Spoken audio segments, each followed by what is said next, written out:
Misalnya kalau rokok, kita bisa merubah pola hidup kita, kemudian mengkonsumsi makanan sehat, ada obat, ada terapi, itu bisa mengurangi kadar karbon monoksida atau nikotin dalam darah. Tetapi merkuri setelah dia beredar beberapa saat di dalam darah, dia akan singgah dan terikat di jaringan lunak. Jadi misalnya kemudian dia menetap di otak, kemudian menetap di sumsum tulang belakang.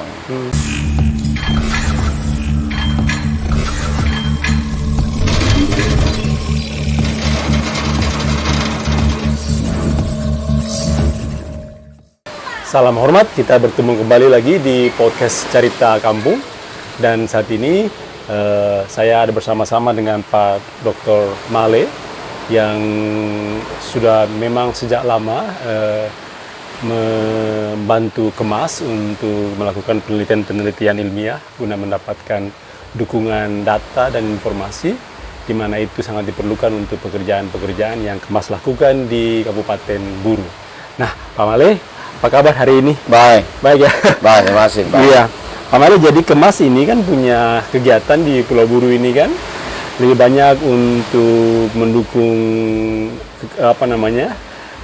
kegiatan ekonomi masyarakat, tapi juga harus lebih banyak mendapatkan data tentang keadaan lingkungan.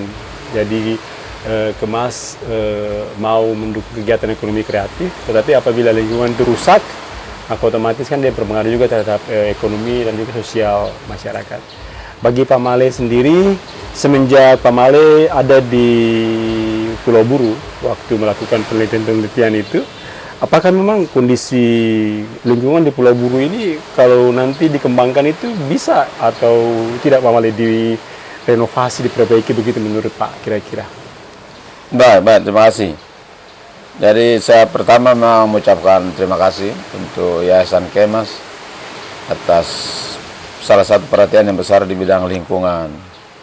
Karena walaupun sudah 10 tahun melakukan riset, tetapi kalau kita menemukan fenomena misalnya ada peningkatan kontaminan merkuri di ekosistem, misalnya di perairan, kemudian di sungai, kemudian di bahan pangan, atau di ekosistem terestrial di daratan.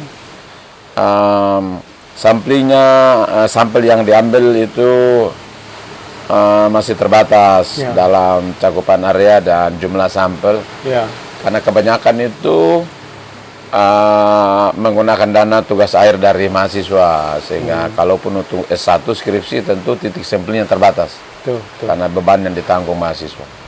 Nah, saya mengucapkan terima kasih karena dukungan Kemas sejak 2019, sehingga sampel dan hasil yang kita hasilkan signifikan untuk menggambarkan kondisi sesungguhnya. Kalau kita lanjutkan dengan upaya remediasi lingkungan, misalnya penataan bekas tromol, kemudian penataan fitur remediasi di aliran sungai, saya kira lingkungannya akan pulih, karena alam juga punya mekanisme memperbaiki diri sendiri, recovery yang cukup bagus sepanjang beban lingkungan atau daya dukung lingkungan belum terlampaui. Jadi secara prinsip memang sudah ada penurunan di bentang alam, Pak ya, di sedimentasi, kemudian juga di bahan makanan juga ya, di bahan makanan juga turun ya, di ikan-ikan juga. Lalu Pak, terkait dengan kalau kita bicara tentang limbah B3 nih Pak, merkuri ini kan masyarakat juga belum terlalu banyak memahami apa itu merkuri sebenarnya. Bagi Pak Male sendiri, merkuri itu berbahaya atau tidak berbahaya Pak kalau dia sudah masuk ke dalam rantai makanan dan ke dalam tubuh manusia? Karena ini juga mungkin buat teman-teman yang masih belum memahami apa itu merkuri, ini Pak Male nanti akan menjelaskan. Menurut Pak Male gimana itu? Baik. Jadi kalau bahan kimia, senyawa kimia itu kalau yang berdiri sendiri nih itu disebut unsur. Dan kalau sudah bergabung beberapa unsur itu namanya senyawa. Dan misalnya natrium, logam, kemudian klor, yang non logam kalau bergabung membentuk natrium klorida yang kita sebut garam dapur.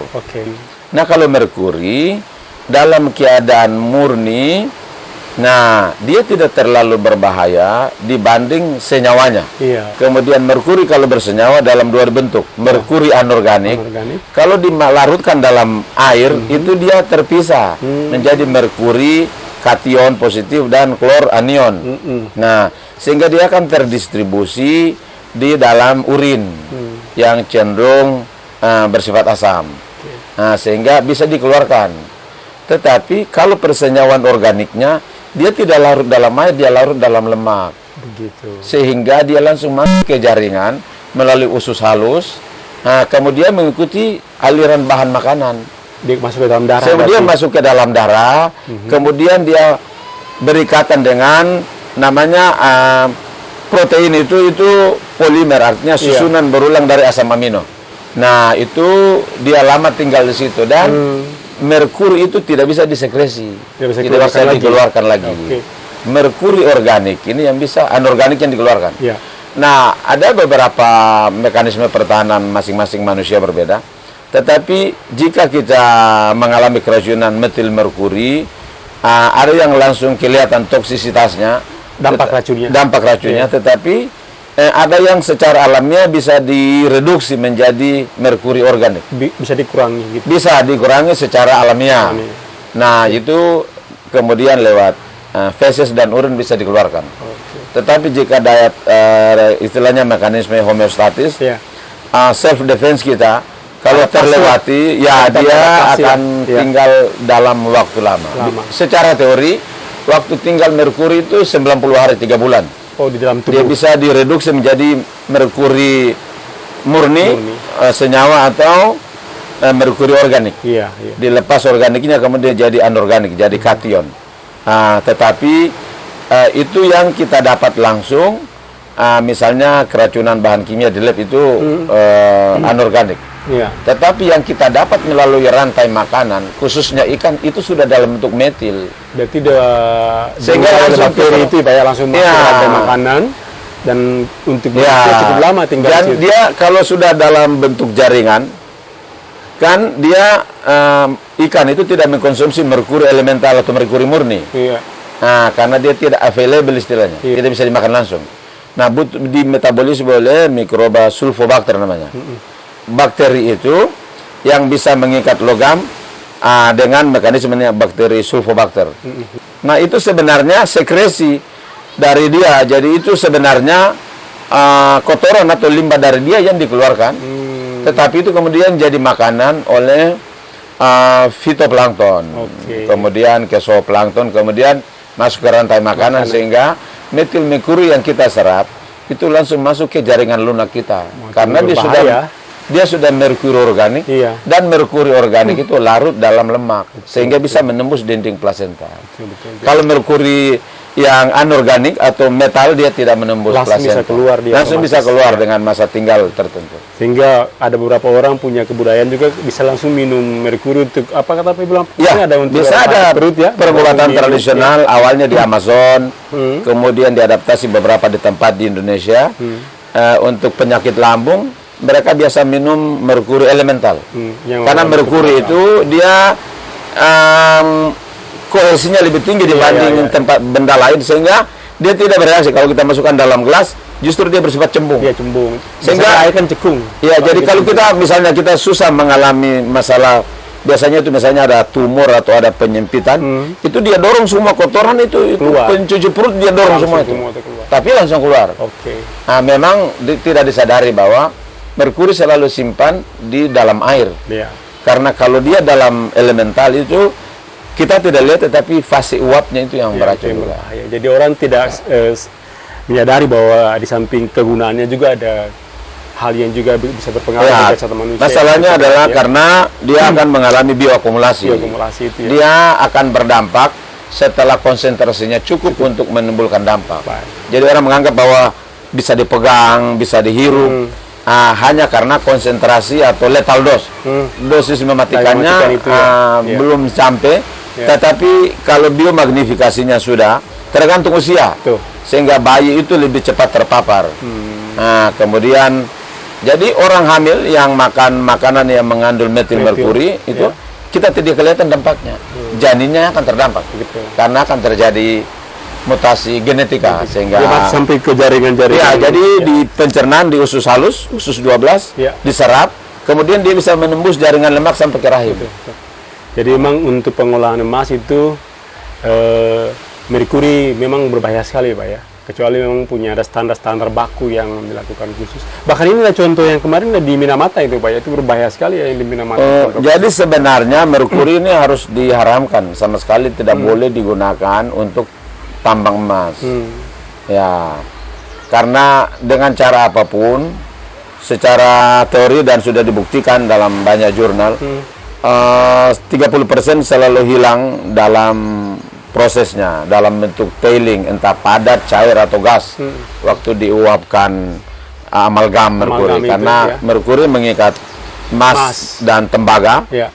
kemudian sedikit perak, kemudian dalam bentuk namanya solid solution, larutan padat. Ya, ya. Jadi dia bersifat lembek tapi padat. Padat.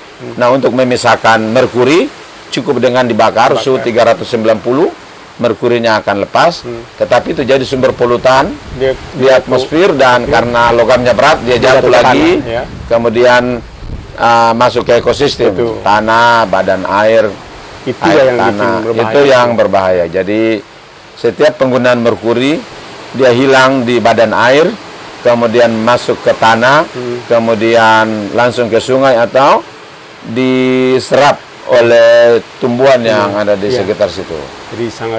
Jadi teman-teman semua memang berbahaya sekali merkuri untuk manusia ketika kita salah mempergunakannya. Dan Pak Male ini sudah melakukan penelitian itu, dan memang di beberapa jurnal sudah membuktikan secara jelas.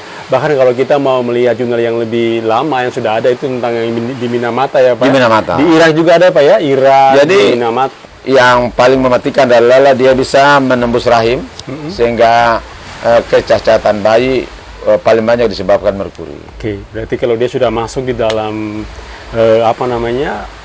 sumber-sumber makanan, dia masuk ke manusia dan sudah menjangkiti, itu daya bunuhnya cukup tinggi Pak ya.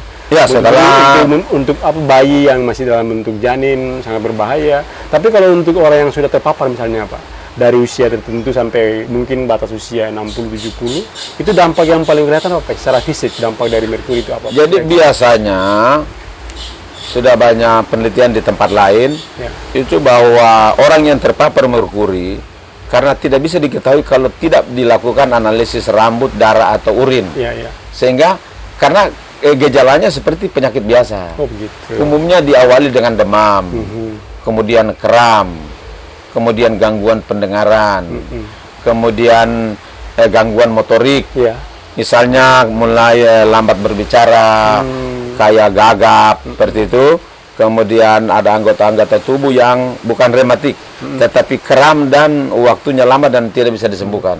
Begitu. Jadi ada penyakit juga yang punya simptomnya mirip, tetapi belum tentu itu kalau Sedangkan- tidak ambil rambut untuk membuktikan bahwa ada Umumnya merkuri. gejala ini dialami di zaman Romawi kuno, Ya, kemudian di Afrika dan Amerika Latin.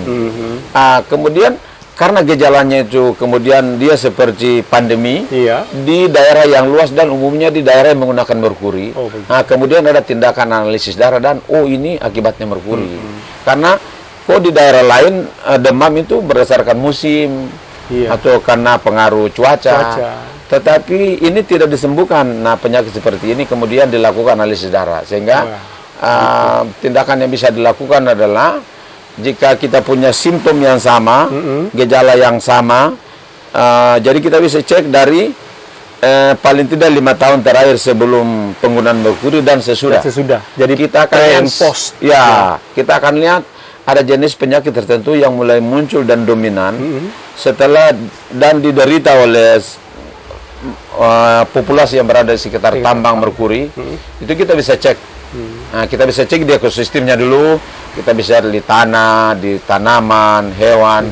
Kalau merkurinya meningkat, itu manusianya pasti terkena di bahan makanan, dan menganalisisnya salah satunya itu lewat rambut. Betul. Dan itu namanya biomarker. Begitu.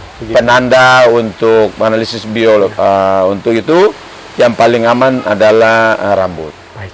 Jadi memang meskipun sudah ada orang punya gejala-gejala yang mirip, tapi kalau belum pernah ambil penelitian secara menyeluruh, secara menyeluruh. untuk untuk mengidentifikasi kira-kira ada masalah di dalam rambut mereka mengenai merkuri, maka belum bisa tentu kita bilang itu karena merkuri penyakitnya. Ya. Harus bikin penelitian yang pre Harus itu. Iya, harus. Oke. Lalu Pak Male, yang diburu ini terkait dengan isu-isu merkuri yang dipakai yang sudah sampai di bentang alam, Kalau di manusia beberapa penelitian terakhir ini menurut Pak Male apa yang harus dilakukan untuk bisa menangani hal ini? Baik, jadi yang pertama memang ada kesadaran kolektif lah. Iya. Karena dia tidak menunjukkan gejala keracunan dalam waktu singkat. Iya. Seperti sianida yang langsung mematikan. Iya. Atau gejala-gejalanya langsung kelihatan ya dalam detik itu juga Iya. keracunan sianida akan kelihatan. Iya. Nah, tetapi karena merkuri dia butuh waktu untuk menumpuk dalam jaringan kita. Iya. Nah, seperti kalau perokok dalam beberapa tahun akan kelihatan dampaknya mungkin di paru-parunya biasanya begitu. Misalnya begitu. Itu terjadi penumpukan. Ya. Tetapi masalahnya misalnya kalau rokok kita bisa merubah pola hidup kita, kemudian mengkonsumsi makanan sehat, ada obat, ada terapi, itu bisa mengurangi kadar karbon monoksida atau nikotin dalam darah. Tetapi merkuri setelah dia beredar beberapa saat di dalam darah, dia akan singgah dan terikat di jaringan lunak. Jadi misalnya kemudian dia menetap di otak, kemudian menetap di sumsum tulang belakang. Dan untuk generasi, kalau bayi yang lahir langsung cacat, tetapi kalau ini untuk yang masih mengalami tumbuh kembang, misalnya di bawah 25 tahun, itu motoriknya sangat kelihatan.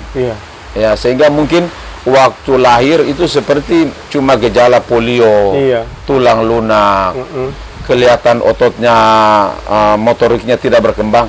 Nah itu nanti dia besar kemudian cacat permanen. Bisa jadi retardasi ya?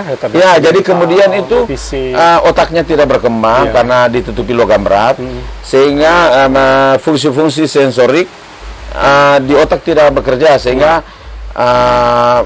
pertumbuhan organ ada yang tidak maksimal karena pendistribusian nutrisi itu tidak seimbang. Kalau tidak disadari memang generasi kita itu akan mengalami retardasi. Itu sangat luar biasa di perkembangan otaknya.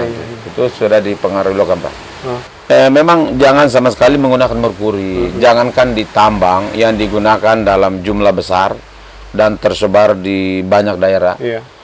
Alat-alat kesehatan yang cuma hanya beberapa mili dalam termometer itu saja dilarang. Teman-teman semuanya, itu tadi yang Pak Male sampaikan, memang kita harus butuh banyak belajar, mempelajari hal-hal yang sudah ada di masa lalu untuk kita bisa pakai itu sebagai mitigasi untuk masa akan datang. Pak Male, terima kasih banyak dulu. Kita sampai di sini dulu. Kita punya percakapan, nanti kita ketemu lagi di podcast Cerita Kampung di waktu-waktu yang akan datang. Sampai jumpa lagi. Terima kasih. Salam sehat.